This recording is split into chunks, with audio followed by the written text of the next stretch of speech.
dio la impresión de que es una pregunta difícil.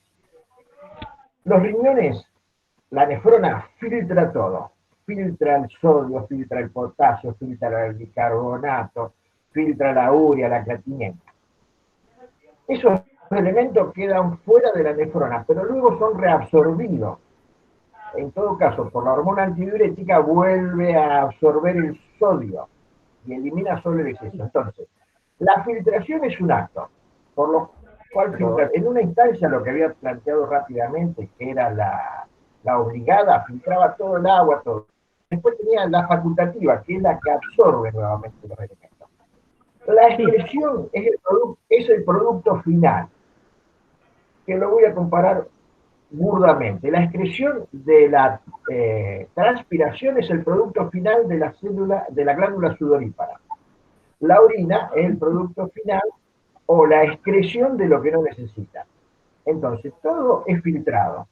Y la excreción es solamente lo que se elimina. ¿Y cómo se elimina? Como nosotros lo conocemos con orina. Quedó ahí tu segunda pregunta. Tu segunda pregunta que había escuchado después en la grabación, con el tema del boom. Por las siglas en inglés, significa urea. Nada más que urea. Y la relación entre la urea y la creatinemia es lo que quedó, que yo dije muy aceleradamente, que es, la creatinina es el producto del metabolismo interno. Respiramos, comemos, pensamos, dormimos, estamos produciendo creatinina. Es el producto de desecho de las proteínas. La urea, o el boom, es el producto del metabolismo de lo que incorporamos. Siempre la relación va a estar dada por lo que incorporemos y por el ejercicio que hagamos. Un corredor de una maratón o de alto rendimiento va a tener la creatinemia, luego de determinados eventos, mucho más alto que cualquier otra persona, porque el metabolismo estuvo acelerado por 5, por 10 o 15 veces. Todo gran comedor de asado, al otro día va a tener la urea elevada en relación a la cantidad de proteínas que incorporó. Esta relación, urea-creatinemia, es la que se ve en los pacientes que van a diálisis. Y se ve si cumplieron con la dieta, sí o no, si cumplieron con el ejercicio, sí o no. En general, al paciente dializado se le dice que tenga una vida reposada y una dieta restringida, algunos en líquidos y otros en proteínas, en la ingesta de proteínas. Entonces, esta relación que vos vas a estar viendo te va a decir, porque la conocéis históricamente, si cumplió con esos parámetros, si cumplió con el hecho de estar en descanso o una vida relativamente baja en su metabolismo, o se incorporó muchas más proteínas. ¿Estamos con estas dos preguntas, Silvina? Entonces, la creatinina es el producto de todo lo metabolizado por el organismo. Y la urea es el producto de todo lo ingresado. Que también es metabolizado. O sea, la palabra metabolizada la sacamos. La creatinina es el producto del metabolismo basal, si te gusta. Metabolismo basal. Sí. Y la urea es del metabolismo de las proteínas incorporadas. Comes soja, comes lecitina, comes mortadela, comes salame, comes poroto, garbanzo. Es el resultado de esas proteínas. En general, las cárnicas son las más perniciosas. Está bien. Estamos entonces con el BLUT, que no es para complicarse, es BLUT, de sangre, la B larga, la U de urea y la N de nitrógeno. BLUT. Y se maneja esa relación. Bien, y otra cosa que a mí me había quedado, que no terminaba de interpretar, era, si me parece que vos me dijiste que no, pero cuando yo lo leí de nuevo, como si estaba alta la creatinina, porque en algunos lugares lo dice, como que si está alta la creatinina, o si está alta la urea, por ejemplo, dice, si está alta la creatinina, hablamos que hay un problema en el parénquima del riñón. Y si está alta la urea, hablamos que hay un problema en la filtración. ¿Eso es así? ¿Sí? Ah, bien. Y la otra cuestión, para hacer una síntesis burda, burda, entre lo prerrenal, lo renal y lo posrenal. Si tomamos Rosario como el riñón de Santa Fe, Santa Fe es el sistema. La autopista Rosario-Santa Fe lo tomamos como prerrenal. Todo problema que se produzca en la autopista va a alterar dentro de Rosario la circulación. Esto sería prerrenal. Todo problema automovilístico que se produzca dentro de Rosario va a alterar a la circulación. Y todo problema que se produzca en la autopista Rosario-Buenos Aires sería lo posrenal. Y todo problema que se produzca va a alterar la circulación. Te lo pongo en un corte de ruta. El corte de ruta en Santa Fe va a alterar en Rosario. Y va a dar una situación distinta al corte de ruta en la autopista hacia Buenos Aires. Pero en definitiva, va a alterar la circulación dentro de Rosario, sea por congestión, porque no se puede salir, o sea también por falta de vehículos porque no pueden llegar. Esto es burdo, pero está para estudiarlo de esa forma. O sea, Está muy toda bien. alteración pre, intra o post va a alterar lo sistémico. O sea, va a alterar la circulación dentro de todo lo que sería Santa Fe, si lo tomamos como un sistema. Bien. Está muy bien. Y ya Ahora que está, silencio el micrófono. Sí, ya que está, ¿te puedo preguntar otra cosa? dale. Estamos para esto. Entonces, no, pero no sé si se puede, si ya empezó la clase. Ya, digamos que lo hicimos fácticamente nosotros. Ah, bueno, la inauguramos nosotros, está bien. No, Hugo, lo que yo te quiero consultar es lo siguiente. Si, por ejemplo, no tengo muy claro, ahora como que yo en esta clase quería ver cosas así medias puntuales, por eso justo a colación te pregunto esto. Si yo estoy hablando de un paciente con una insuficiencia renal aguda posrenal, ¿sí? O sea que estaríamos hablando de algún problema en la evacuación de la orina, bueno, por distintas causas, ¿sí? Bueno, ¿cuál sería, cuál sería mi cuidado de enfermería? Como siempre nos dice Lilian, que tenemos hay cuidados de enfermería que son fundamentales, ¿no? O sea, prioritarios. Bueno, ¿cuál sería mi cuidado de enfermería prioritario? Yo puse, pero no sé si está bien, es la colocación de la sonda vesical, el control de la sonda vesical, el control de que esté permeable. ¿Ese sería el cuidado prioritario? Ya tiene instalada la insuficiencia renal. Sí, sería posrenal, sería, no sé, por un problema de la próstata, por una litiasis, bueno. Ese sería tu cuidado prioritario. El control horario de la emisión de esa orina sería el primero. ¿Cómo lo vas a conseguir? ¿Cómo lo vas a conseguir? Con la colocación de la sonda del dispositivo.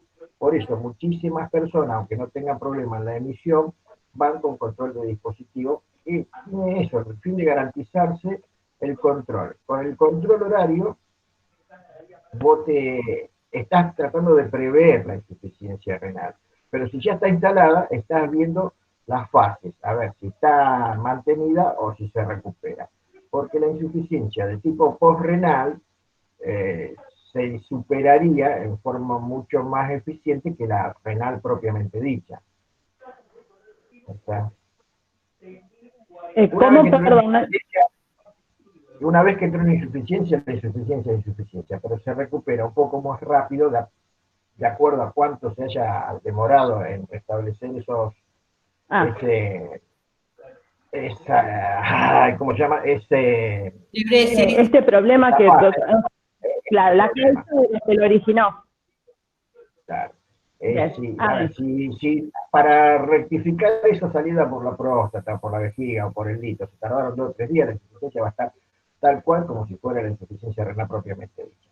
Pero es mucho más fácil, mucho más rápido de restablecerse o se restablece mucho mejor que si fuera netamente renal o intrarrenal. Bien, sí, porque entiendo. el proceso inflamatorio afectó la nefrona de la misma forma, porque al principio para resolver ese problema se trató de producir mucha más orina y esa mayor cantidad de producción de orina se fue atascando, se aumentó la presión, y de último el proceso inflamatorio afectó a la nefrona. La nefrona está afectada a lo mismo, pero es mucho más fácil después porque solamente fue afectada por el proceso inflamatorio y no por otro tipo de causa exógena. Claro, está bien. Bueno, muchísimas gracias, muy amable. Después, si querés, lo repito. Está siendo grabada la clase. ¿Comenzamos, Moni? Sí, ya comenzamos, ya grabamos, vamos, listo. Sí, se grabó. Bárbaro. Por las dudas, no se pudiera retomar, se arrancó. Yo quería hacer una consulta con respecto a urinario, sistema renal.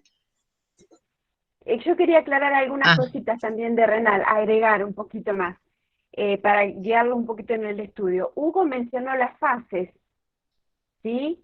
Recuerden cuando tengan una situación problema o que planificar algún cuidado, la fase de la insuficiencia renal que está atravesando la persona. No van a ser los mismos cuidados si está en la etapa oligúrica que si está en la poliúrica o está en la fase de recuperación. Recordemos eso. Y respecto al sondaje vesical, que era lo que estaba diciendo recién el profesor Mesa, a veces los enfermeros somos causantes de que esa insuficiencia renal, que originariamente era de causa postrenal, se agrave por esas bolsas que no se vacían a tiempo. Eso influye, así como hablaba el profesor de que aumentaba la presión y demás, también influye a las infecciones por vía ascendente, ¿sí? Entonces le estamos dando más elementos para lo que era una falla renal postrenal, que era de más rápida resolución que la intrarrenal. Le estamos sumando otro factor de riesgo, otra situación de riesgo, que es la infección por vía ascendente, para que les vaya quedando claro, porque nadie va a venir a vaciar la bolsa por nosotros, ni nadie va a controlar la permeabilidad de la sonda por nosotros. Ese es un cuidado nuestro, ¿sí?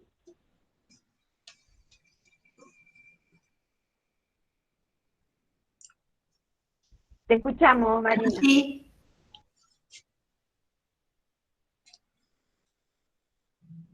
Nancy, vos tenías una duda y querías hacer una pregunta. Sí, era justo eso con respecto a en qué fase se encontraba el paciente en su insuficiencia renal y como cuidado específico también agregar, si era para agregar los edemas en miembros inferiores, la turgencia de la piel, por el paciente si tiene edemas en miembros inferiores o tiene picazón o pliegue positivo, digamos, no me sale decirlo, cuando el paciente está deshidratado. Porque a lo mejor yo no llego a mirar el laboratorio del paciente para saber que está con los valores elevados de creatinina y uremia, pero sí puedo ver el estado en el que el paciente lo encuentro ese día cuando tomo la guardia, por ejemplo. Nancy, vos lo estás planteando como otros cuidados. Sí. Está perfecto, y es signo de pliegue positivo lo que te querías referir. Sí, está eso. Perfecto esos cuidados, ¿sí? Te hago una pregunta, Nancy. ¿Por qué le pica la piel? Y por el aumento, el aumento de la BUM. Eso hace que se acumule en el organismo y produzca ese picor. A veces yo ya algo de experiencia tengo en enfermería y cuando ingresa un paciente que es o se dializa o tiene una insuficiencia renal de antes, es como que en el aspecto del paciente te das cuenta que por el color de la piel, la turgencia, te vas dando cuenta en el paciente. O, por ejemplo, es muy normal que un paciente que viene por una insuficiencia renal, lo que tiene es un globo vesical. Y se puede chocar el paciente cuando no puede orinar, entonces a veces, se llama al urólogo, pero En principio se le pone una sonda y quizás ese paciente en 1 hora orinó 4 litros. Sí. Y eso, bueno, con respecto a lo que decía Lilia, de una infección urinaria, a lo mejor el paciente hace días que está haciendo retención urinaria, y eso puede incluso al paciente llegar hasta con fiebre, sin saber que era de eso, que se produce una infección urinaria de ese tipo.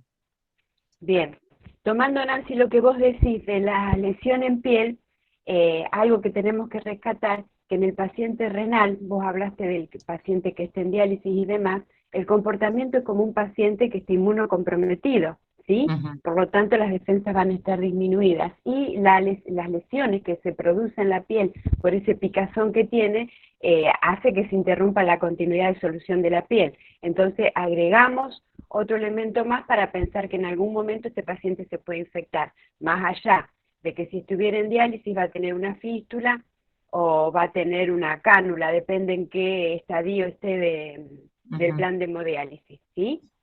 Y otra cosa que yo quería retomar, no sé cuántos estudiantes están en el aula, el tema del vaciamiento de la bolsa colectora.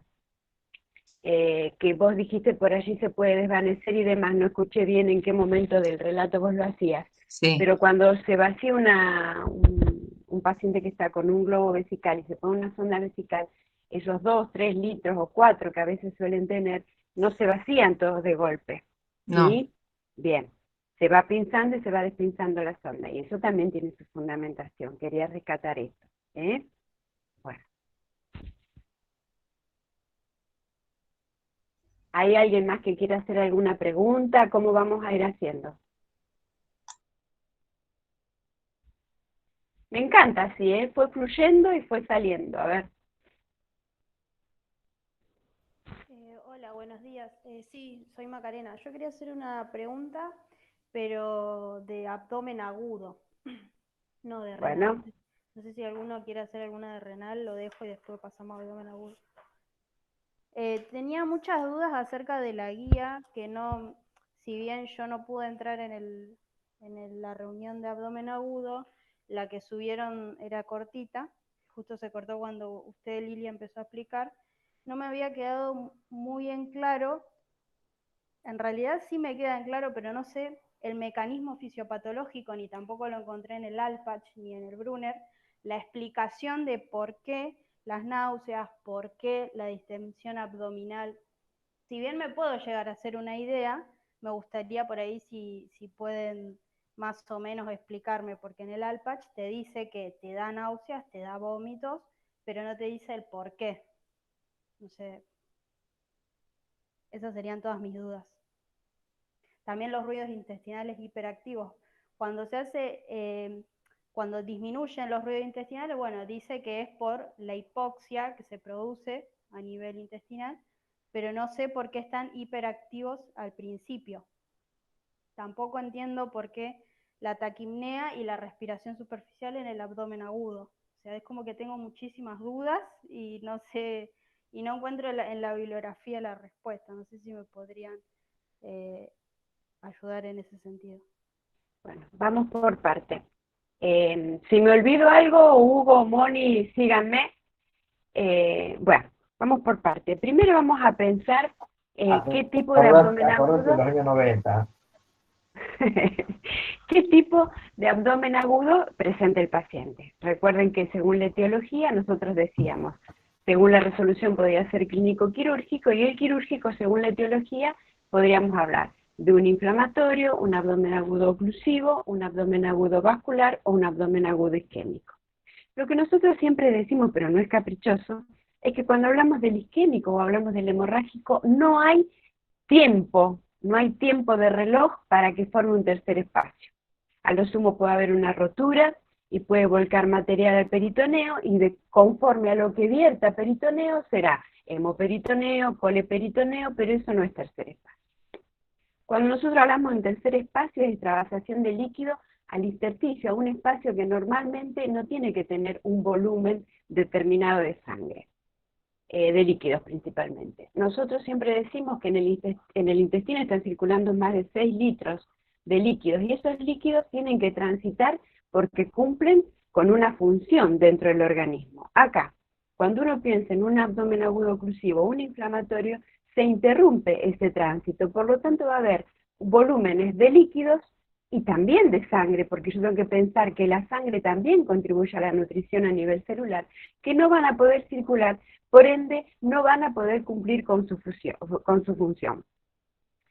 A veces, depende del nivel donde se da la oclusión, el proceso inflamatorio, en algún momento es como que el organismo intenta aumentar la frecuencia de movimiento intestinal. Y ahí aparece la peristalsis como una necesidad de evacuar el intestino. ¿Y qué evacuar? ¿Qué va a evacuar? Conforme donde esté la oclusión o donde esté la inflamación, va a estar vertiendo lo último que le va a quedar en el tracto intestinal. Una vez que pudo haber vertido esa cantidad de material... Lili, que porque me parece, vos no me ves, para ayornar un poco lo que vos vas diciendo, esos líquidos que dice Lilia que transitan o que deberían transitar, que ahora no, ya no, porque hay una oclusión, provienen ¿de dónde? Del hígado, del estómago, del páncreas. ¿Está? Que todos esos órganos vuelcan su contenido al intestino, pero ahora lo vuelcan, lo siguen volcando, pero se encuentran con algo que se corta, por un tumor, una oclusión, el que fuera. Sí, Lili, sí. Entonces, esos jugos no van a tener tránsito. Entonces, al incrementarse la presión, aumenta la permeabilidad, se da una extravasación de líquido, que no solo uno ve el abdomen distendido porque los líquidos no pueden transitar, también esto ocurre a nivel celular. Entonces, uno de los riesgos que uno piensa es la necrosis intestinal. ¿Por qué? Porque en un momento determinado es tal el aumento de presión y ese líquido que intenta salir y no puede, que llega a comprometer las paredes intestinales. Por lo tanto, no va a haber tránsito. Explicando así el mecanismo, uno entiende por qué en el oclusivo y en el inflamatorio pasa exactamente lo mismo. Lo que ocurre es que pasa a un nivel mucho más reducido. Entonces, pensemos, una persona que el tránsito intestinal, como consecuencia de esto, se distiende, va a interceder en que el proceso de ventilación no sea el mismo, entonces va a tratar de aumentar la frecuencia respiratoria, inclusive a veces llega a hiperventilar. Y con esa hiperventilación, lo único que va a hacer es lavar o disminuir más el anhídrido carbónico. Por lo tanto, lo va a llevar a la persona a presentar algún tipo de trastorno respiratorio. Entonces, va a presentar trastornos del medio interno por estos jugos, estos líquidos, estas sustancias que no tienen tránsito. Espera, Lili, porque Hugo quiere hablar. Un segundo. La conformación anatómica del tórax, en su base, tiene un gran músculo dividido en dos que se llama diafragma, que conforma, vista desde abajo, una cúpula. Esta cúpula, para facilitar la inspiración, hace esto. El diafragma hace esto. Al descender, aumenta la presión negativa intrapleural y hace que el tórax se expanda. Háganlo, hace esto. Al no poder hacer esto porque se distendió la parte de abajo abdominal, no puede, entonces necesita utilizar la misma cantidad de aire para mantener la homeostasis. Al no poder bajar para aumentar, aumentan la utilización de los músculos secundarios. Eso es lo que se ve como taquipnea. Y el resultado es negativo. No hay una eficiente intercambio de gases. Entonces ahí tenemos la taquipnea. Esto es anatómicamente. No puede bajar el diafragma, no puede excursionar el diafragma. ¿Por qué? Porque está lleno de aire y de líquido. Es un globo, es un embarazo, pero en vez de haber pasado 9 meses, pasó en 9 horas o en 3 días. No puede excursionar. Gracias, ese era mi aporte. Vale decir que ese abdomen distendido se está comportando como un síndrome restrictivo. Entonces lleva a que la persona modifique el patrón ventilatorio, pero de manera ineficaz. Se va a terminar agotando y el resultado no va a ser el óptimo, no va a lograr una oxigenación. Entonces por allí, uno cuando habla de abdomen agudo lo comienza a relacionar con la falla renal como problema potencial, con los problemas respiratorios si esto fuera un adulto mayor, con los problemas de infecciones sistémicas, porque todos estos jugos no tienen por qué persistir en el organismo, tienen que cumplir su función y ser excretados. Acá no está pasando, entonces ahí empezamos a analizar qué pasa con estos gérmenes, gram positivos, gram negativos, que persisten en el organismo. Y el tema de las náuseas, al estar reteniendo estas sustancias que son de desecho y no tener tránsito, el paciente va a tener náuseas, va a presentar vómitos, que conforme a dónde esté la oclusión, va a ser la característica del vómito. Si es más arriba, pues suponte, a nivel de estómago hacia arriba, los vómitos van a ser biliosos, por lo tanto ahí va a perder sodio, va a perder cloro, va a perder líquido. Si la oclusión fuere más abajo, va a estar perdiendo, sus vómitos van a ser fecaloides. ¿Por qué? Porque ya está comprometiendo alguna porción del intestino. ¿tá? Esto es todo lo que le va pasando. Ustedes piensen, nosotros le estamos viendo todo teórico, piensen en un adulto mayor, a donde entra en relación el proceso de envejecimiento, donde hay una disminución de la peristalsis propia de la edad, donde hay una pérdida de masa muscular que lleva a que los músculos torácicos, el diafragma y los abdominales no tengan la fuerza de un muchacho de 20, 30 años, entonces donde tiene otras afecciones que llevan a que también presente alteraciones en el medio interno. Entonces vemos todo, con cómo todos van relacionando para que el pronóstico quizás no sea el deseado. ¿Contestamos más o menos, Macarena? Sí, sí, bastante, sí, estaba muy perdida. Entonces, la leucocitosis podría ser en el caso de una peritonitis o en caso de otro tipo de abdomen agudo, igual se produce la leucocitosis. Vas a tener leucocitosis.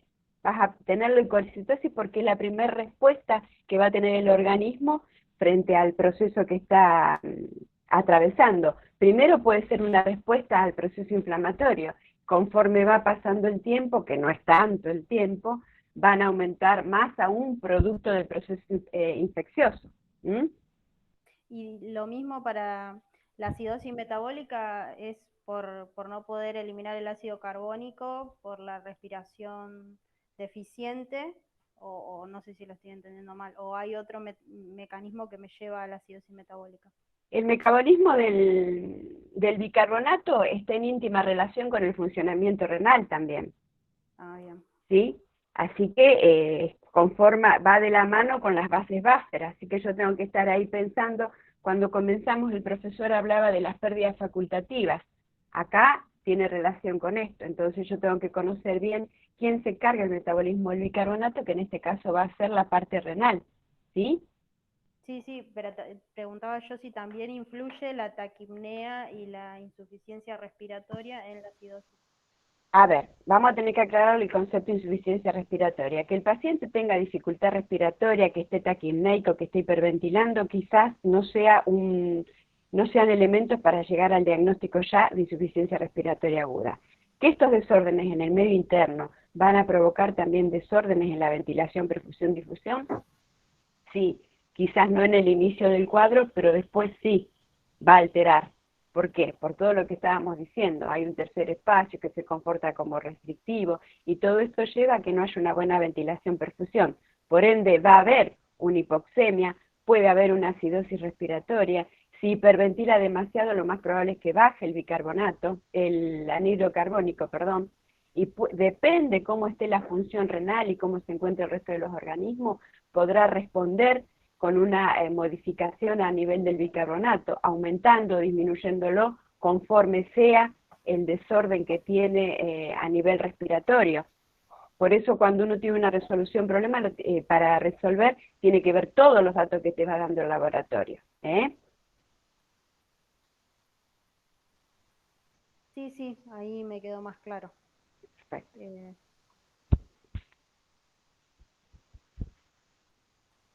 Hugo, vos abriste el micrófono, ¿querías decir algo? Quería decir que como en todo proceso intestinal, y bien se refirió la profesora López al principio, el aumento de la peristalsis significa un aumento del catabolismo, del metabolismo, no del catabolismo. Este metabolismo aumentado va a dar la suficiente producción de dióxido de carbono. La producción de dióxido de carbono está íntimamente relacionada con el esfuerzo físico, y el intestino, aunque no lo veamos, está haciendo un esfuerzo para liberarse. Si no se libera por la vía que corresponde, se libera a través de el vómito, que el vómito es un antiperistaltismo que trata de eliminar no solamente las sustancias tóxicas, sino también trata de liberar esa presión diafragmática o intratorácica para que pueda respirar mejor. Puede haber, en principio, por la taquipnea, una alcalosis respiratoria, pero indudablemente luego se va a dar una acidosis metabólica. El tema es que el primer órgano para tratar de compensar es el pulmonar. Tiene que ver con las condiciones de esa restricción que se va a producir, la alcalosis o la acidosis respiratoria. No sé si me expresé claramente. Vos lo podés tener en una primera instancia en acidosis respiratoria o en acidosis metabólica, o en alcalosis respiratoria o en alcalosis metabólica, pero tiene que ver con el tiempo que haya transcurrido y el esfuerzo que haya hecho ese organismo. Un evento más distal, mayor descompensación, porque el organismo fue acumulando mayor cantidad y mayor imposibilidad del organismo de deshacerse. Cuando la profesora López dijo el vómito fecaloide, significa que ese organismo está muy descompensado. Entonces, te respondimos a tu duda, que era aumento del metabolismo, de la motilidad intestinal, taquipnea y distensión. Pero te quedaba una pregunta ahí en medio que creo que no te la respondimos. ¿Cuál era? Ya está, porque eran los ruidos intestinales hiperactivos y que ya Lilia lo contestó. Después La posibilidad de querer eliminar, sí. La taquipnea claro. te la respondimos. La Náuseas y vómitos también. Sí. Después La leucocitosis siempre es el inicio de un proceso inflamatorio. Hay que ver cuánto tiempo lleva en esa posibilidad de evacuar el problema, de eliminar, de activar el tránsito.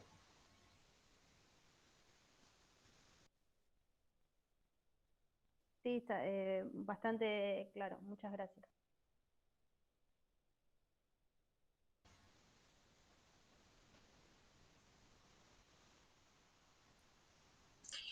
Profe, una consulta.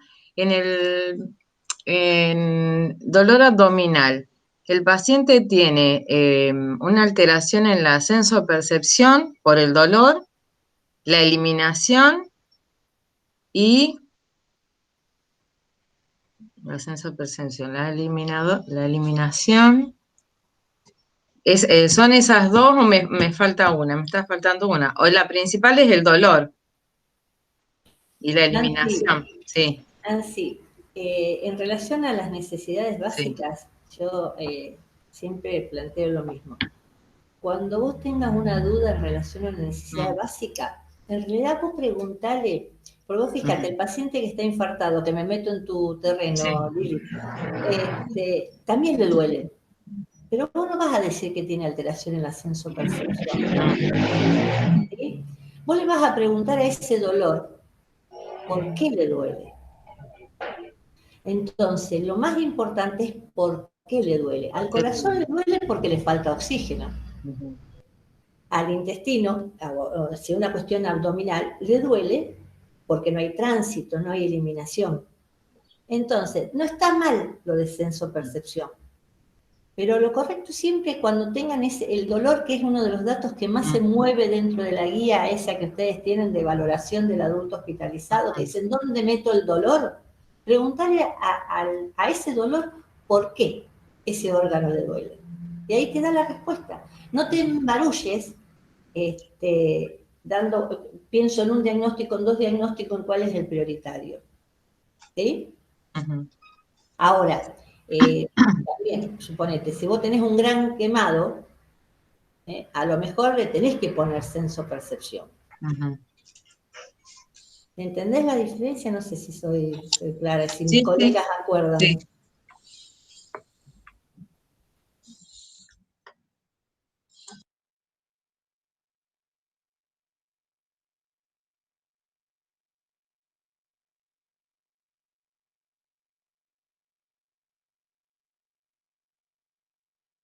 Porque por ahí, viste, suponte, el paciente del infarto agudo de miocardio tiene dolor, pero si no se resuelve la oxigenación, la sensopercepción no se va a resolver. El paciente neurológico también tiene alterada la sensopercepción, pero si no se resuelve la oxigenación pasa exactamente lo mismo. Acá también tiene dolor, pero hay necesidades que se deben tratar de satisfacer antes, como tienen que ver con la eliminación y con la nutrición, entendiendo la nutrición también desde lo más mínimo, microscópico, que tiene que ver con lo celular. Por eso uno piensa también que tiene alterada la nutrición. Lo mismo pasa con el renal y demás. En una insuficiencia renal intrarrenal, si no se mejora en la pre inclusive, si no se mejora la perfusión, no va a mejorar la perfusión del órgano y la oxigenación, ¿no? Entonces por ahí uno tiene que ir relacionando esas cosas. No es que esté mal, sino que hay otra de punto de vista biológico que es la que se debe resolver primero. Recuerden que nosotros siempre lo que uno prioriza son problemas o diagnósticos de enfermería. ¿Por qué les digo esto? Porque cuando ustedes vayan a gestión, en gestión lo que van a priorizar van a ser cuidados. ¿Pero por qué? Porque tienen que hacer un cálculo de demanda y oferta de horas de cuidados de enfermería, ¿sí? Pero nosotros acá priorizamos problemas reales o diagnósticos de enfermería.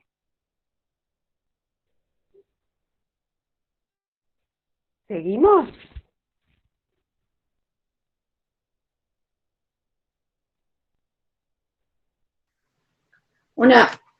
Una cosita. ¿Me escuchan? Sí, Estela. Ya que estamos hablando de necesidades básicas, un poco recordar cuántas necesidades básicas vimos en este recorrido de las distintas entidades clínicas que hemos visto. Para que ustedes sean, a veces el casito puede ser que un poco trates de disuadirlo, pero si ustedes vuelven a, digamos, lo troncal de todas las entidades clínicas que fuimos viendo, van a ver que las necesidades básicas que vimos no son demasiadas, que son las prioritarias, porque recuerden que estamos frente a un paciente crítico. ¿Qué quiere decir prioritaria? Que ponen en riesgo la vida de esta persona. Y siempre lo pensamos desde ese punto de vista. Cuando hablamos de neurológico, hablamos de oxigenación, de causa circulatoria. Lo mismo cuando hablamos de cardiológico, lo mismo cuando hablamos de infecciones multisistémicas. Oxigenación de causa circulatoria. Luego pasamos a oxigenación de causa respiratoria. Y luego, en estas últimas entidades clínicas, vimos lo que era eliminación, que siempre le digo que también hay que darle una mirada a la nutrición, porque es muy difícil separar el medio interno, si no. El medio interno tiene que ver con aquello que ingresa y con aquello que egresa. Entonces, no va a estar mal si ustedes los ven en ese contexto, alteración en la nutrición y eliminación, ¿sí? Y fíjense que no fuimos demasiado, con los dedos de la mano me alcanza. Entonces, ustedes cuando tengan que resolver algún problema, y no vamos a salir de ahí, no me pongan piel y tegumento, por más que le digamos que el paciente presenta una lesión en el trocánter derecho. Vamos a, como dijo Mónica, la causa que está originando esa alteración después se van a alterar todas las necesidades. Un paciente crítico y prácticamente va a tener todas las necesidades alteradas. Nosotros tratamos a los fines pedagógicos que ustedes puedan interpretar ese momento en esas circunstancias. Pero si nosotros después vemos al paciente en su totalidad, y lo más probable es que tenga alteradas todas las necesidades básicas. Pero no se olviden de esta que estuvimos tratando, ¿sí? No sé si se entendió, si no me vuelven a preguntar.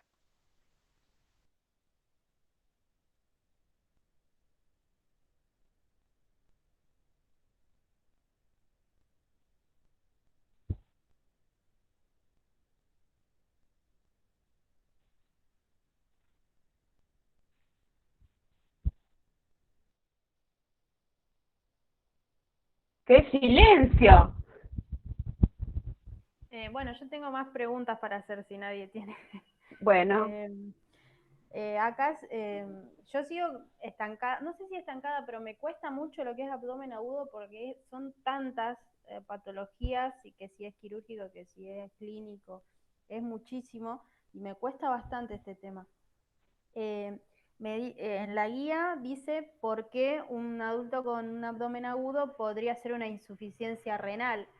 Es más o menos lo que había dicho Hugo en la clase anterior, se produce por la hipoperfusión renal. Correcto. Ah, listo, por la hipoperfusión renal se hace la insuficiencia. Y por la hipovolemia.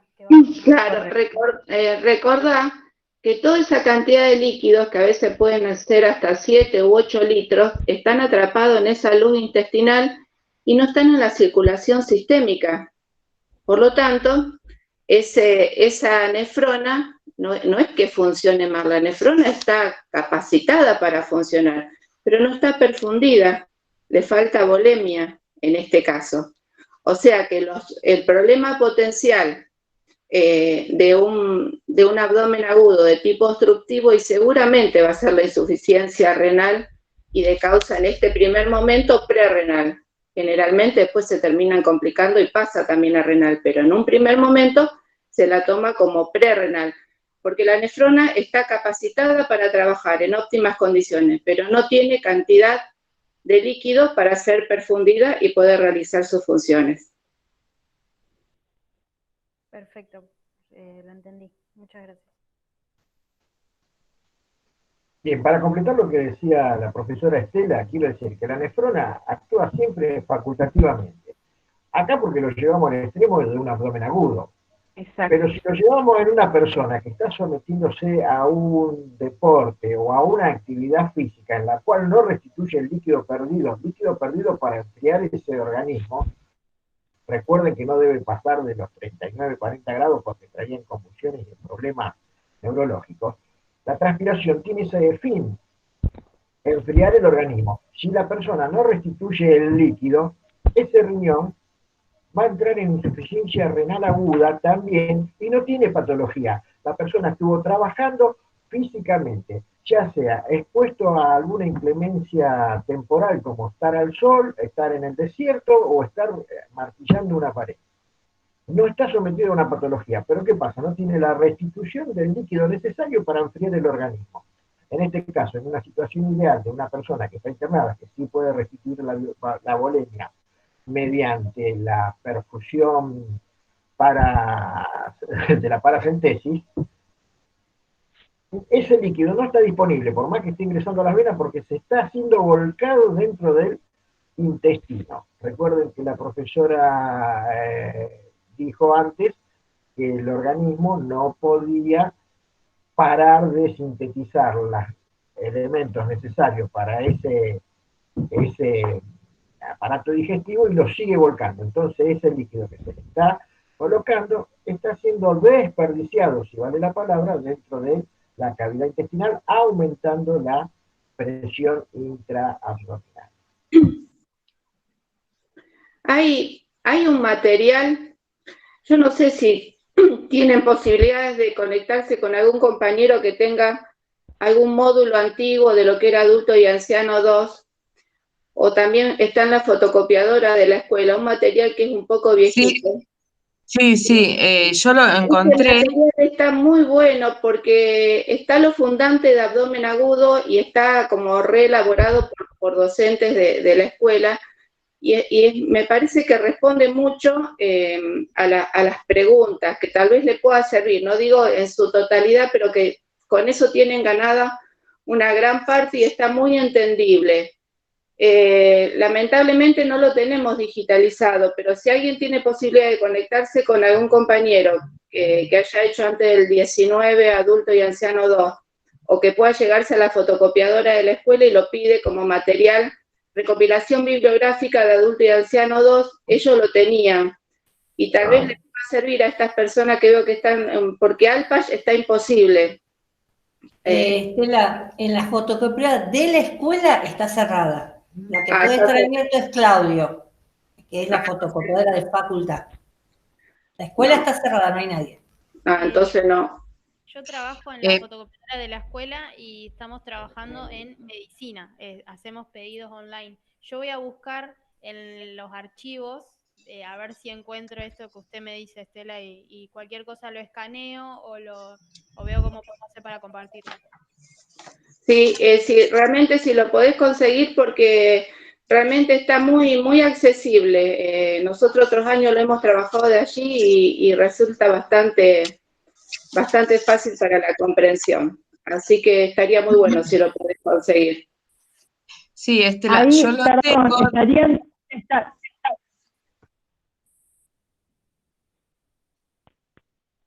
Ordenemos. Nancy, vos ibas a decir algo. Sí, no, que yo lo tengo, yo empecé a buscar por todos lados lo que tenía dando vuelta, y es lo que puedo hacer es sacarle foto y mandarle a la chica, ¿por qué? Porque está... Mostralo, Nancy, por favor. Sí, Mostralo. lo que tiene de bueno es que tenés bien separado los tipos de dolor, las complicaciones, está medio borroneado, entonces tiene bien diferenciado para abdomen. Habla del tercer espacio, por ejemplo, ella está trabajando, no sé el nombre, creo que se llama Macarena, tiene, por ejemplo, ella, para donde ella está trabada, que es la última parte, que dice riesgo, no sé si se ve o lo puso al revés. Acá tienes bien separadito los riesgos, los problemas potenciales para que ella lo tenga bien claro para que pueda encuadrar el tema. Si hace un pequeño resumen, lo tiene bien diferenciado para que no entre en Alpach y se pierda, como dice Estela. A mí me pasó y entré a revolver y encontré si lo entendí mejor ahí. Lo que tiene Alpach, que es completo, lo tiene todo. A mí me pasa que con algunos temas tengo que ir a otros lugares a tratar de entrar y después cuando vas al Alpach tiene todo. Pero bueno, es cuestión de que uno lo pueda entender. A mí me cuesta un montón, pero bueno. Si ella lo puede conseguir, lo va a entender mejor.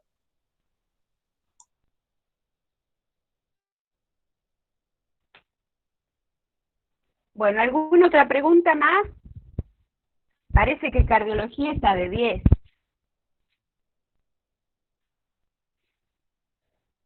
Sí, sinceramente sí, fue creo que el tema que más me quedó a mí. Te salió bien, Lilia. Tengan en cuenta anatomía y fisiología, circulación coronaria. Las enzimas, profe. Movimiento enzimático, ¿sí? Las troponinas, la circulación coronaria creo que les dije. Fíjense en que siempre hacemos la diferencia entre angina e infarto, y dentro del infarto el de cara inferior y el de cara anterior, pensando en los riesgos.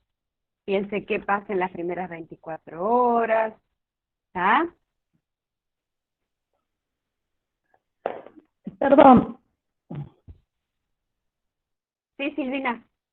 A mí el tema de sepsis me quedó como medio colgado. No sé si usted me podría dar así como una síntesis, un pantallazo de sepsis.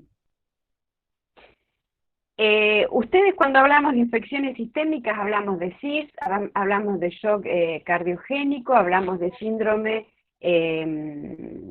multiorgánico, de falla multiorgánica. Lo tienen así, ¿verdad? Bien.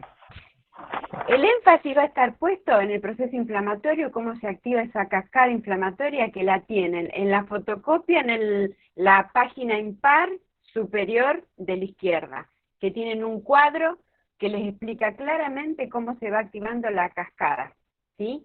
Lo que tenemos que entender allí es que cuando se produce la falla multisistémica, lo que se va a alterar es la oxigenación celular, ¿sí? Porque hay un problema, que tiene la célula un problema, ha perdido la membrana celular, ha perdido la facultad de ser semipermeable y está dejando entrar y salir diferentes sustancias, diferentes líquidos que no les son útiles para llevar a cabo el metabolismo. Esto ocurre desde el punto de vista de lo microscópico. Lo que nosotros vemos que es un paciente, una persona puede llegar a una infección sistémica por muchas causas. Lo que vamos a ver es cómo se activa esta cascada, cómo va a liberar diferentes hormonas, antidiuréticas, las catecolaminas, que esto van a responder con una vasoconstricción.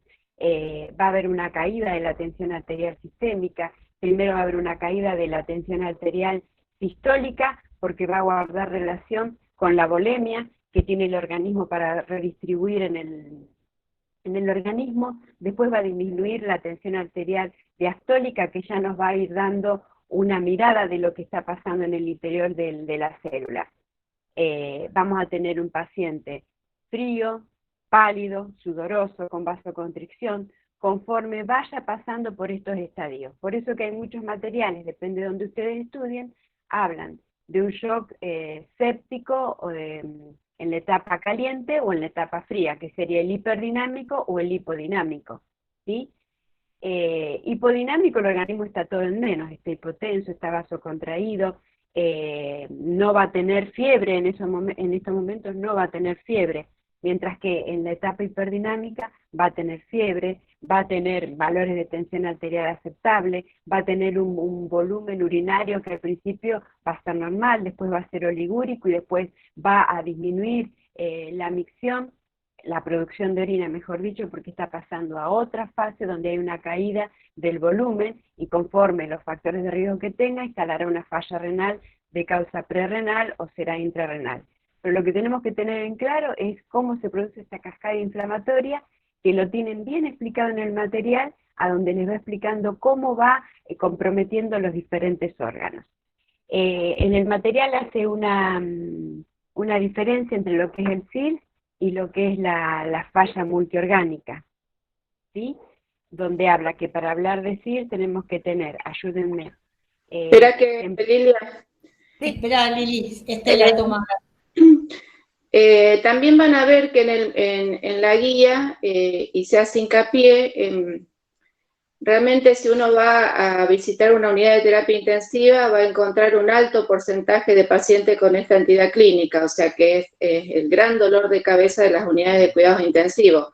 Pacientes que ingresan tal vez a cursar un postoperatorio y terminan complicándose por un cuadro séptico por distintos motivos.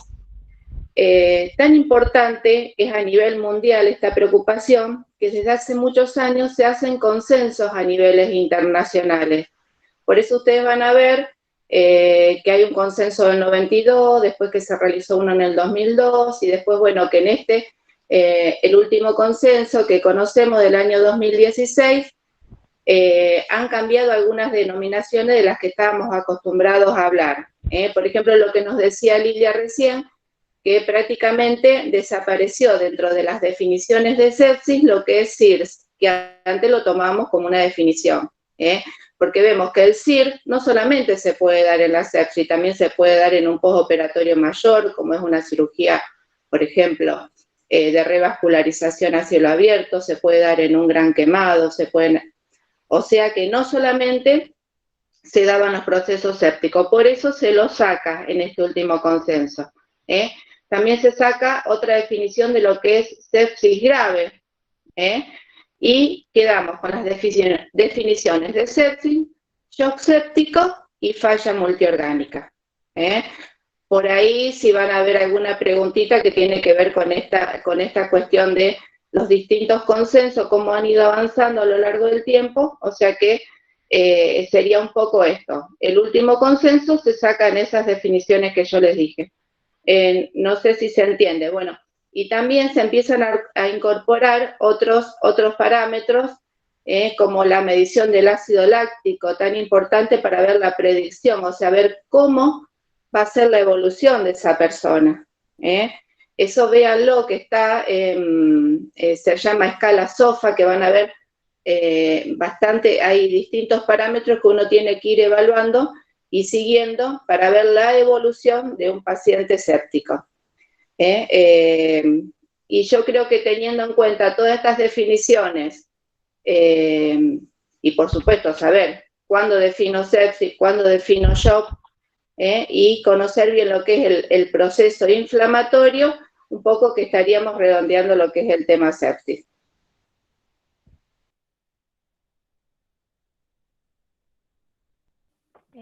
Muchísimas gracias. O sea, el shock séptico ya vendría a ser cuando se ve afectado todo lo que es lo cardiovascular, cuando no puede llegar los nutrientes a las células, como todo shock.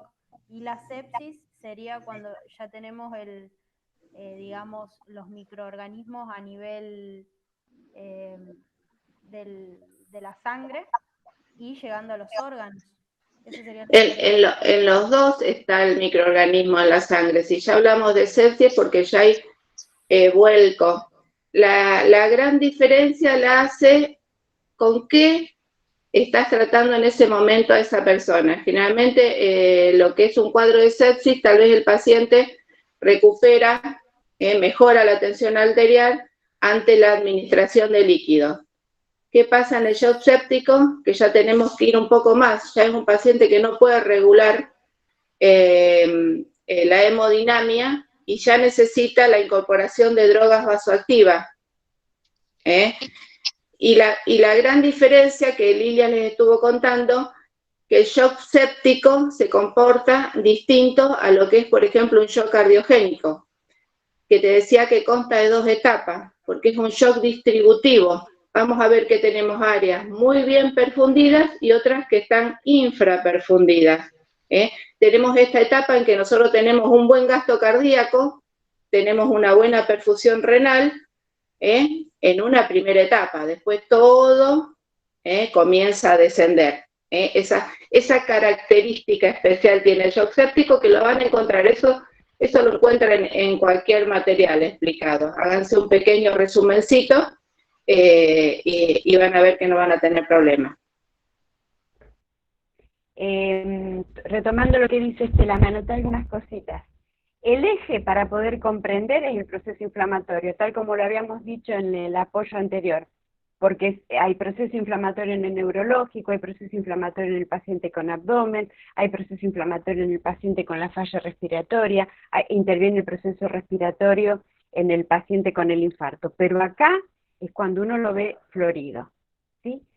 Estela, retomábamos esto del shock séptico hiperdinámico y el hipodinámico. Entonces decía de que era un shock distributivo. Cuando Estela habló de una palabra, que quiero que ahora nos inunden el oído, Estela tomó una palabra que era gasto cardíaco. Yo pregunto, ¿saben lo que es el gasto cardíaco y cuál es el gasto cardíaco normal para un adulto?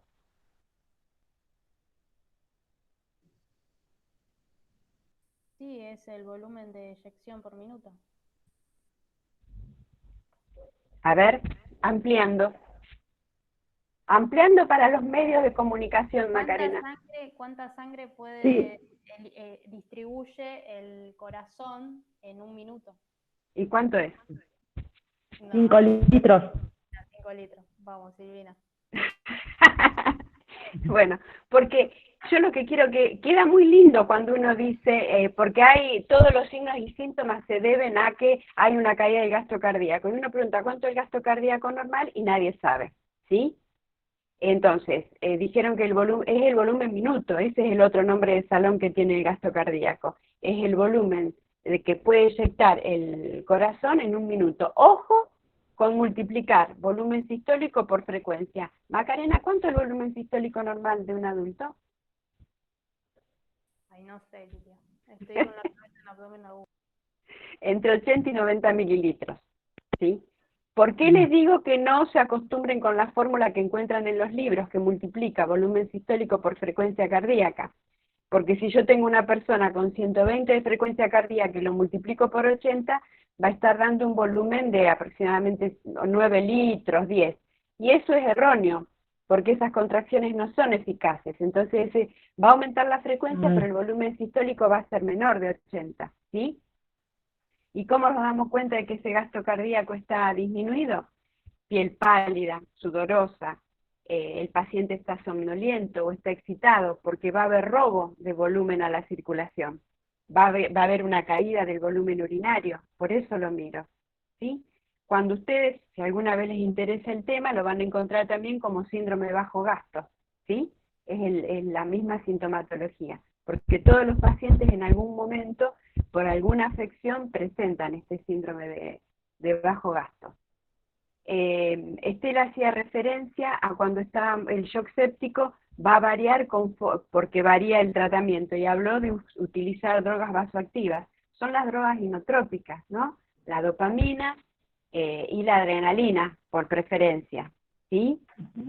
Bien, entonces ustedes van a ver, quiero que entiendan esto.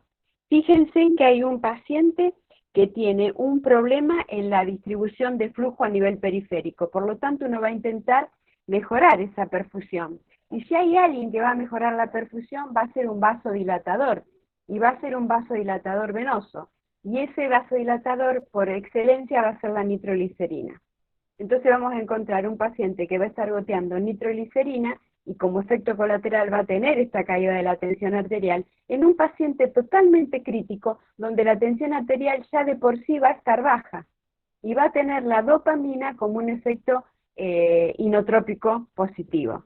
Entonces vamos a tener un paciente que por tener la dopamina puede hacer vasoconstricción, va a tender a aumentar la tensión arterial, va a tender a mejorar el volumen urinario. Por otro lado, va a estar con el vasodilatador. Este es el paciente que necesita sí o sí de las bombas de perfusión continua y de controles estrictos de enfermería, ¿sí? Porque la piloerección se puede dar por la administración de dopamina a altas dosis, y también se puede dar como un mecanismo de compensación por la vasoconstricción. Es un paciente crítico. ¿Estamos? Bien.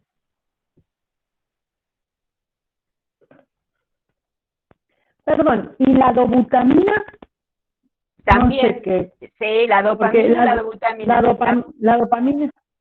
La dobutamina tiene menos efectos, una de las dos. La dobutamina tiene menos efectos colaterales, pero es más cara. Y la dopamina tiene más efectos colaterales, con los mismos beneficios, pero es más barata. ¿Hay otra ventaja, Estela?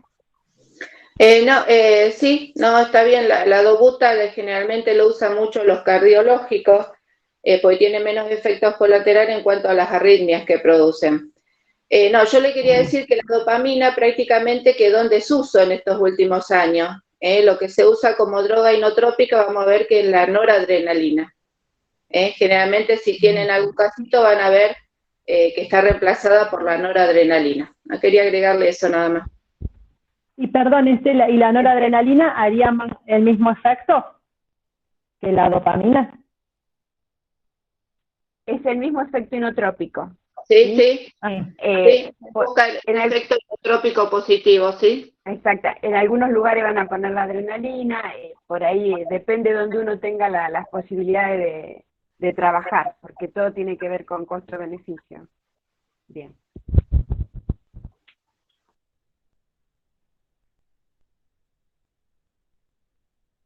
Yo quería hacer otra pregunta, pero con respecto al parcial. ¿Cómo se va a abordar? ¿De qué forma? Si se sabe si va a ser oral. O sea, si bien tenemos que saber todos los procesos fisiopatológicos, fisiológicos, anatómicos, cuidado de enfermería, si podrían decir en qué tema van a hacer más hincapié o algo de eso, por favor. Bueno, primero, Macarena, vamos al punto de, porque estamos hace ya una hora trabajando distintos temas. ¿Hay otra pregunta o hay otras preguntas sobre otros temas? Porque si ya pasamos a las características que no tenemos tan definidas de cómo es el parcial, pero podemos dar algunos lineamientos, después ya esto cerramos, si no hay otras preguntas. Silvina movía la manito, y es peligrosa cuando Silvina mueve la manito. Dale, Silvina. Espera, Silvi, que hay... no me acuerdo tu nombre porque no tenés identificado con nombre. Me llamo Sandoval Olga. Olga, dale. Tengo una pregunta que la busqué, digamos, me da vergüenza preguntarla, pero a ver si me pueden ayudar. De la guía que dice, la última pregunta, la busqué por todos lados, a lo mejor no sé cómo abordarla, y entonces eso me genera un poco de incertidumbre y no saber cómo preguntarla, que es la número 5, que dice, fundamente por qué la insuficiencia renal aguda puede llevar al sujeto de atención a una insuficiencia cardíaca o un edema agudo de pulmón. No sé, una pregunta media capciosa, la busqué, a lo mejor no la sé buscar, y entonces eso me genera un poco de de confusión. Perdón que pregunte, pero a lo mejor ustedes me pueden ayudar desde ese lado. Orientarme, ver para dónde voy. Estoy un poco media a destiempos por una cuestión laboral, no que eso no es excusa, siempre lo digo, pero estoy tratando de poder abordar la materia. ¿Está Hugo por ahí o voy yo? No veo. ¿Está Hugo? ¿Querés contestarla vos o voy yo? Ningún problema. Vos pensás que el riñón es el principal órgano que tiende a eliminar el exceso de agua y el exceso de sales. Tenemos un riñón incapacitado para cumplir con esta función. No puede eliminar el exceso de sales, las sales retienen más agua, entonces hace un ratito se habló de mantener un gasto cardíaco. No es lo mismo un corazón distribuyendo 5 litros normales para un estado de homeostasis que un corazón redistribuyendo 6 litros, 7 litros, 8 litros de sangre circulante. ¿Por qué hablamos de 6 litros, 7 litros, 8 litros de sangre circulante? Porque cada 9 gramos de sodio retienen 1 litro de sal. Sodio que debería haberse ido retirarse del organismo mediante la excreción de orina que no se produjo. Ese corazón va a solventar durante un tiempo los 7, 8, 9 litros de sangre circulante. ¿Qué va a empezar a hacer? Va a empezar a sucumbir. Cuando empieza a sucumbir, empieza a generarse el mecanismo de compensación del corazón. ¿Cómo compensa el corazón? Primero aumentando la frecuencia cardíaca. Cuando ya no puede redistribuir toda esa cantidad se le empieza a acumular. ¿Dónde se comienza a acumular? En las aurículas. Esas aurículas, cuando no pueden ser evacuadas, ¿dónde van a salir? En la membrana de menor resistencia. ¿Cuál sería la membrana de menor resistencia dentro del sistema cardiocirculatorio? El pulmón. Y ahí tenés, sintéticamente contado como un relator, lo de la edema agudo del pulmón. Y la insuficiencia cardíaca, bueno, también es un mecanismo que tendría que explicarlo mejor Lidia. Ya. Muchas gracias, profe. La verdad que buenísimo. Igual lo voy a profundizar con lo que usted me dijo y vamos a tratar de ver qué podemos hacer. Bueno, muchas gracias. A ver, habiendo un riñón adecuadamente cumpliendo con esto, el edema agudo del pulmón, si el corazón no lo tenés bien en un paciente con un infarto reciente o con un aneurisma ventricular también, se te puede dar el edema agudo del pulmón. Es que el corazón no puede movilizar la cantidad de sangre que debería estar movilizando, aunque no haya aumento, ¿no? Ahora sí. ¿Qué necesitas, hijo? Sí, ya. La insuficiencia por el cardíaca.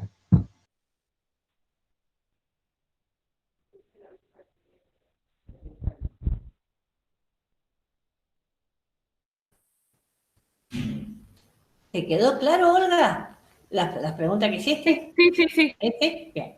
Silvina. Perfecto. Gracias.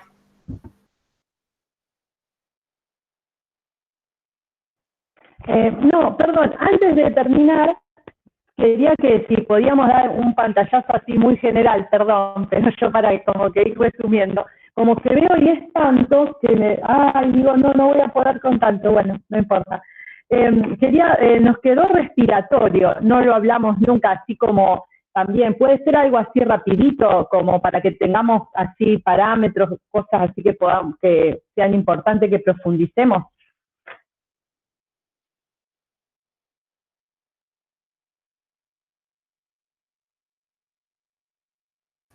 En realidad, en todas las patologías, para estudiar cualquiera de las patologías, lo que ustedes tienen que tener en cuenta es que se pueden dar pequeños casos. ¿sí? De distintas patologías, pero pequeños casos. En donde van a tener que manejar la anatomía y la fisiología de los distintos aparatos, ¿sí? En donde van a tener que entender que cuando salimos de la fisiología, entramos a la fisiopatología de los distintos aparatos. 8 son los temas en los cuales vamos a hacer hincapié. Después los revisamos. Dentro de los problemas respiratorios, ustedes van a tener que hacer hincapié en 2 tipos de insuficiencias respiratorias agudas, ¿sí? En donde se les recalcó varias veces el concepto de insuficiencia respiratoria, cuál era el que la cátedra adhiere como insuficiencia respiratoria, porque hay varios, todos coinciden más o menos, pero hay varios a tener en cuenta. La clasificación en insuficiencia respiratoria tipo 1, insuficiencia respiratoria tipo 2, cuál es la diferencia entre una y otra, ¿sí? Que en ambas se va a producir lo que viene diciendo Lilia y todos los profes desde el vamos, un proceso inflamatorio, ¿sí? Que en una va a tener que ver la extravasación de líquido, que hablamos del estrés, y en otra van a tener que ver los procesos crónicos que se reagudizan y se descompensan y pasan a ser insuficiencia respiratoria. En todas las patologías van a tener que ver cómo se desarrolla esa secuencia de eventos fisiopatológicos. En todas las patologías van a tener que ver qué tipo de tratamiento y qué tipos de cuidados vamos a brindar. Eso es en general para todo. ¿No? Se les ofreció también algún material en relación al respiratorio que tiene que ver con asistencia mecánica ventilatoria.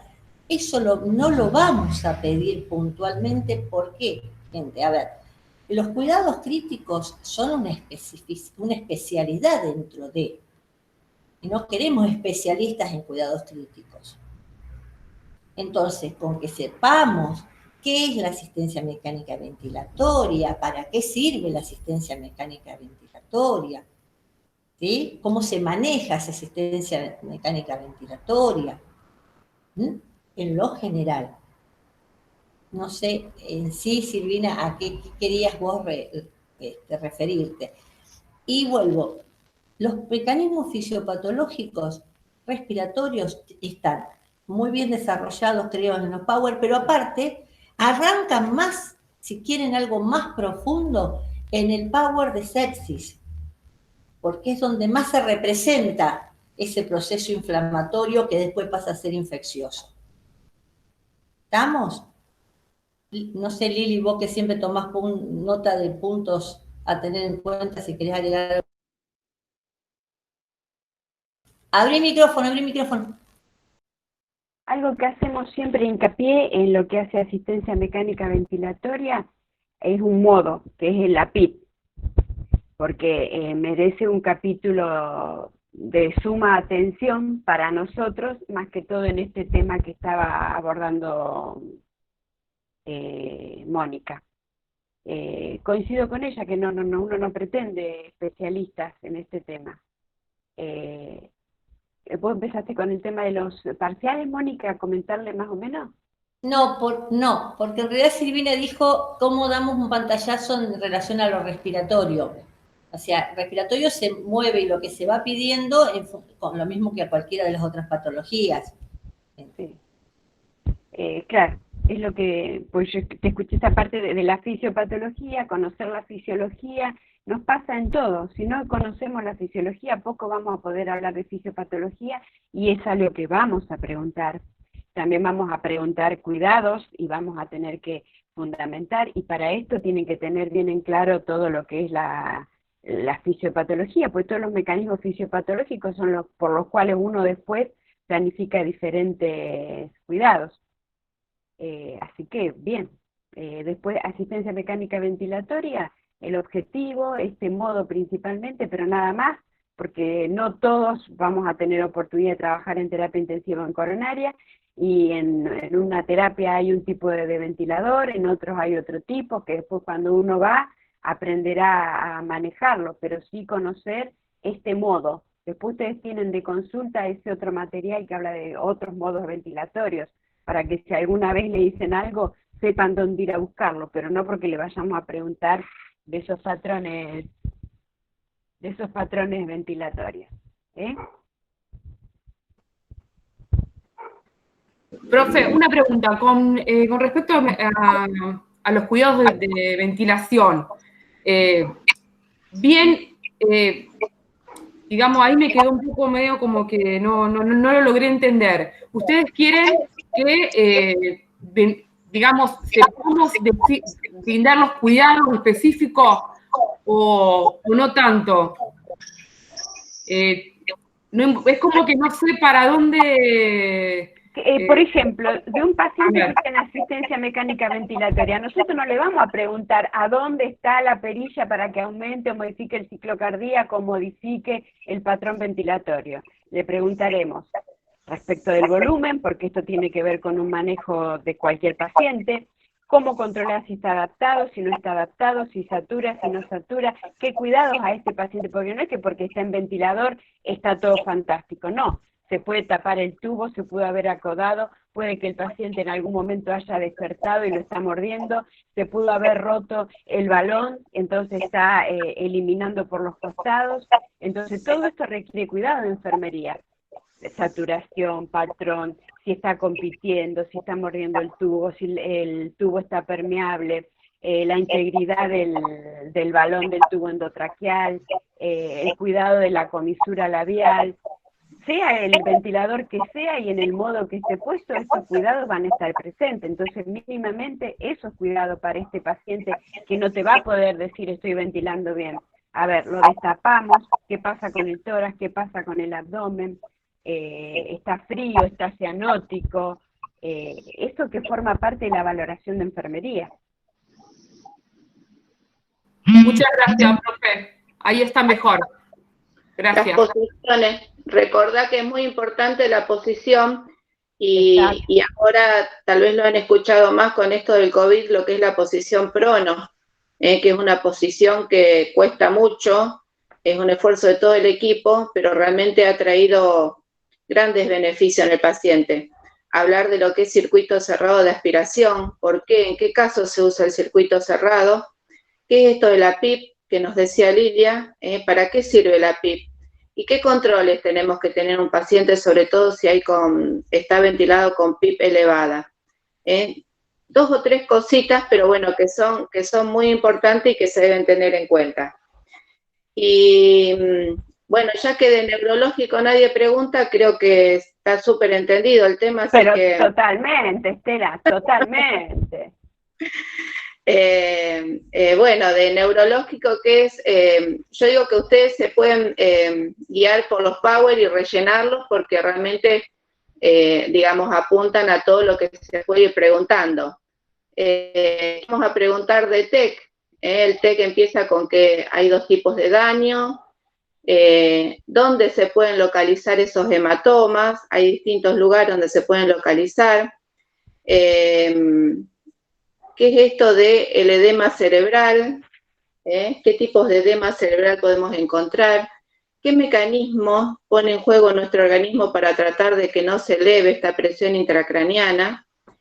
¿Qué pasa con los gases en sangre en un paciente neurológico? ¿Por qué los debemos tener en cuenta? Después, los problemas potenciales, tratar de explicarlos. ¿Qué pasa con los tratamientos? ¿Qué es esto de un tratamiento quirúrgico frecuente? Es la craniectomía descompresiva. ¿De qué se trata? Cuando no se puede hacer la craniectomía descompresiva, ¿qué problemas potenciales puede tener este sujeto? Y después, con respecto a las enfermedades cerebrovasculares que van de la mano con, por ejemplo, todos los factores de riesgo que ustedes estudien para cardiológicos, los pueden adecuar a las enfermedades cerebrovasculares. ¿Qué tipo de ACV conocemos? Saber explicar uno y otro. Y yo creo que ahí estaría, digamos, lo fundante de neurológico. Por eso le digo, vean los Power, rellénanlo y de ahí van a tener una guía para poder ir estudiando.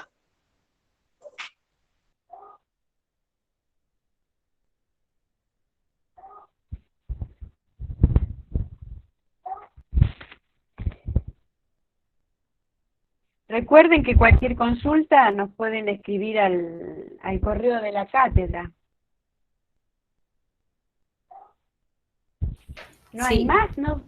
Bueno, ¿No hay más preguntas? Aparentemente no hay más preguntas, pero sí, y a ver, gente, hoy con esto nosotros es como que terminamos con el desarrollo de cuidados críticos, ¿sí? Nos queda el tema del parcial, que todavía está a definirse un tiempo, característica, cuando todavía no tenemos muy en claro eso, lo estamos tratando de resolver. Hay que darle cierre a esta parte. Recuerden que el parcial acredita una parte de la materia, pero no la totalidad. Ustedes vieron que yo entré y salí varias veces, me estaba fijando, al menos todos los que están acá participando de esta actividad están en plataforma, están como alumnos activos en plataforma. Sí, Silvina, ya te dejo. Les pedimos, por favor, que ingresen a plataforma, que se amiguen con la plataforma, porque de ahora en más, si hay exámenes parciales, la modalidad que fuere, nos vamos a ir manejando de la mano con la plataforma. ¿Está? Ustedes están como estudiantes activos, o sea que por nuestra materia o por otra han ingresado alguna vez a plataforma.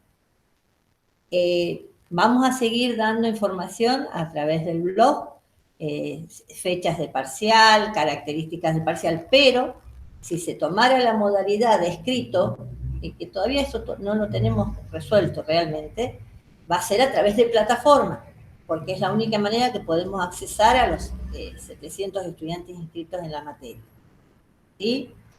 Silvi, vos ibas a preguntar algo. Vos sabés que yo no aparezco en adulto.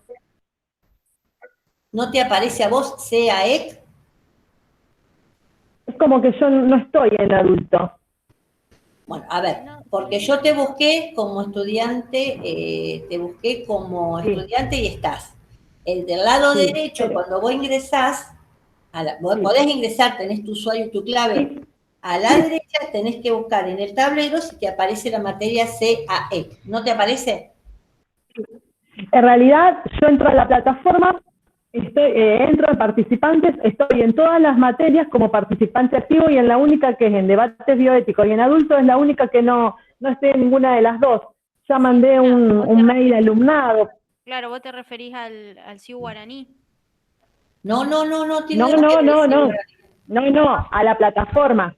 Veo que usted dijo que vayamos a participantes, que pongamos la inicial, todo esto. Bueno, estoy en todas las materias, menos en adulto y en debate bioético. Pero yo te vi en cuidados críticos, ¿eh? ¿Sí? Bueno, yo ahí entro y me dice que no soy un participante. Bueno, vamos a consultarlo. Entonces, Lili, vos que estás anotando, yo no tengo para escribir Silvina Ochoa, porque ya te digo, yo la veo como estudiante activa de la materia y vuelvo, entra a la materia. En la materia son las siglas CAEC, entra ahí y ahí empecé a ver si podés participar. ¿Está, Fernanda? Yo estoy en la misma situación de Silvina. No, como aparece pero estás también en la materia como estudiante activo. Están todos cargados en la plataforma como estudiante activo. También entonces, Lili, por las dudas, Fernanda Valenzuela. Pero yo las vi recién. Las vi como participantes de la materia. Vuelvo. Entonces, empiecen a manejarse porque vamos a dar consignas a través para ir llegando lo mejor posible a este parcial. Vamos a dar consignas, las vamos a poner en el blog, pero para trabajar, moverse, vamos a necesitar que estén en plataforma, ¿sí? Los temas ya los dijo Lilia la otra vez. Nosotros nuestros temas están basados en la planificación del cuidado enfermero, con lo cual el primer tema que hace a proceso de cuidado enfermero, que estaba en la unidad 1, entra dentro del parcial. y las 8 entidades patológicas prevalentes, que son traumatismo encefalocraniano, ACV, síndromes coronarios agudos, infecciones sistémicas, insuficiencias respiratorias tipo 1, tipo 2, trastornos en la nutrición que tiene que ver con el abdomen agudo y en la eliminación que tiene que ver con insuficiencia renal aguda. Esos son los temas que ingresan en este parcial. ¿Estamos? Sabemos que si tenemos el parcial y por algún motivo no nos fue bien en este parcial, tenemos un recuperatorio del mismo. Y bueno, los que aprueben nos quedaremos en stand-by hasta que veamos cómo resolvemos la parte de experiencia clínica, la parte de la actividad práctica en sí de la materia. Esto se va haciendo, tanto para ustedes como para nosotros, es camino al andar, porque recién ahora estamos más o menos resolviendo el tema de los finales de la enfermería en la atención del adulto y anciano 2. ¿Algo más, colegas? En realidad son todos colegas docentes. Entonces, Mónica, la fecha del parcial no la tenemos. Silvina, el cuatrimestre termina el viernes, el 21 de agosto, ¿sí? Nosotros Bien. Estamos tomando finales, por eso no podemos todavía programar el parcial. Tenemos que ver ahora, definir la modalidad. Y el segundo cuatrimestre empieza el 8 de septiembre. Por lo tanto, nosotros para esa fecha debimos haber terminado parcial y recuperatorios. Ni bien nosotros tengamos la fecha, la ponemos en el blog y la ponemos en la plataforma. Pero vayan preparándose para ya, ¿sí? No, sí, perdón que sea insistente, pero en el trabajo nos dan días por estudio y tenemos que pedirlo con 14 días de anticipación, por eso era mi insistencia. Nosotros creeríamos que ya esta semana definimos, ni bien lo sepamos, lo ponemos, no hay ningún inconveniente. Bien, muchísimas gracias, es muy amable. Silvina, ¿dónde trabajabas vos? En la NEO del Hospital Centenario. Ah, del Centenario. Con Fernanda. Ah, con Fernanda, muy bien.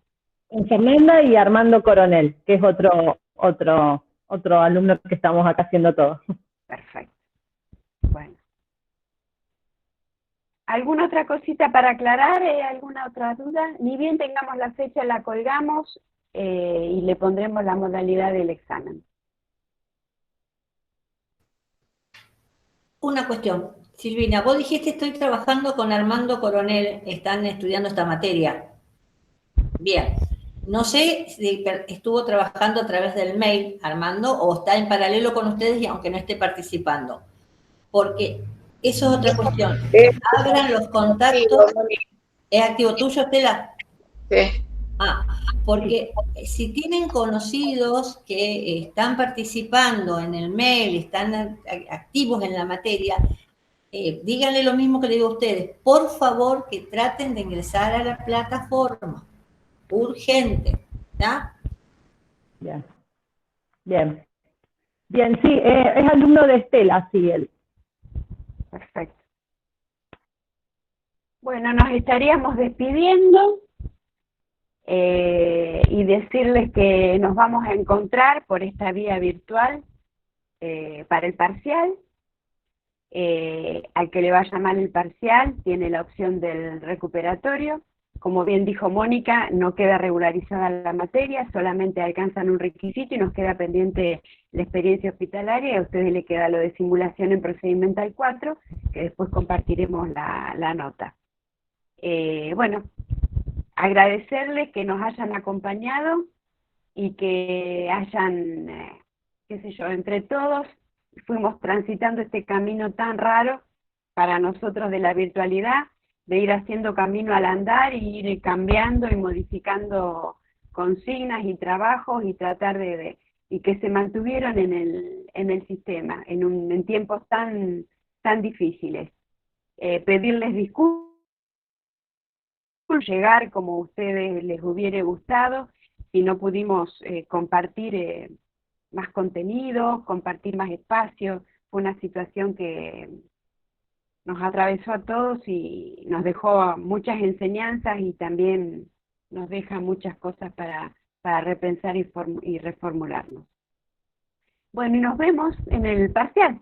Y cualquier cosita, las consultas que ustedes nos quieran hacer por plataforma o por el blog. Bueno, yo no veo a nadie, solamente a Silvina ahora. Bueno, gracias Belén, gracias Nancy, Silvina, Macarena, que no sé si se habrá ido, las que recuerdo que estaban. Bueno. No, están, Lili, están todos presentes. Bueno, gente, nos estamos viendo, lo que necesiten por mail o plataforma. Preferentemente usemos la plataforma, así nos vamos poniendo más acostumbrando. Acostumbrando. Listo. Muchísimas gracias. Bueno, gracias. Hasta luego, chicos. Gracias.